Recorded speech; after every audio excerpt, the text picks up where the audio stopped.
नमस्कार मैत्रिणींनो, मी जान्हवी.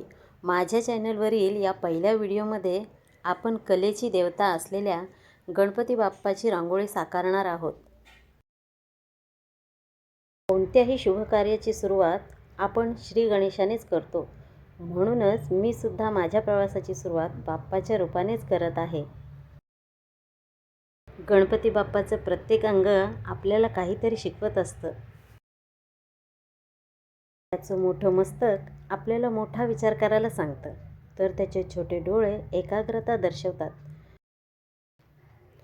बाप्पाचे सुपासारखे कान म्हणजे चांगले ते स्वीकारा आणि वाईट ते सोडून द्या हा संदेश देतात. रांगोळीच्या ह्या रेषा उमटवताना मला त्यांच्या याच मंगलमय रूपाचा भास होतोय.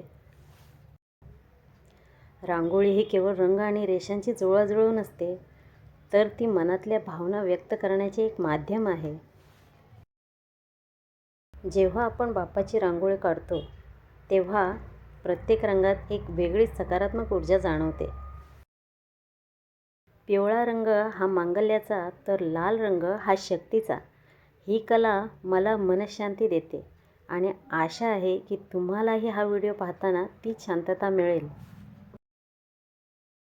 गणपती अथर्वशीर्षात बाप्पाचे अनेक रूपे वर्णन केलेली आहेत. वक्रतुंड, एकदंत, लंबोदर, विनायक, गजानन अशा 12 नावांचे स्मरण केल्याने सर्व कार्ये निर्विघ्नपणे पार पडतात, अशी भक्तांची श्रद्धा आहे. बाप्पाचं एक दात अखंड आहे आणि एक तुटलेला आहे. हे आपल्याला शिकवतं की जीवनातील द्वंद्व किंवा भेदभाव बाजूला सारून एकाग्रतेने ध्येयाकडे वाटचाल करावी. त्यांचं मोठं पोट म्हणजे जगातील सर्व चांगलं आणि वाईट पचवण्याची शक्ती. म्हणूनच आपण म्हणतो ना, मोरेश्वरा बा तू घाल पोटी. संयम आणि शांतीने संकटाचा सामना कसा करावा हेच बाप्पा आपल्याला शिकवतात. बाप्पाची सोंड ही सतत कार्यमग्न राहण्याचे आणि कोणत्याही परिस्थितीला लवचिकपणे हाताळण्याचे प्रतीक आहे. बाप्पा म्हणजे केवळ मूर्ती नाही, तर तो आपल्या प्रत्येकात असलेला विवेक आहे. विघ्नहर्ता आपल्या सर्वांच्या आयुष्यातील सर्व संकटे दूर करो, हीच चरणी प्रार्थना. ही रांगोळी तुम्ही गणपती उत्सवात, अंगणात किंवा देवासमोर काढू शकता. आपल्या हातातील ही कला बाप्पाच्या सेवेत अर्पण करताना मला खूप आनंद होत आहे. कशी वाटली ही रांगोळी?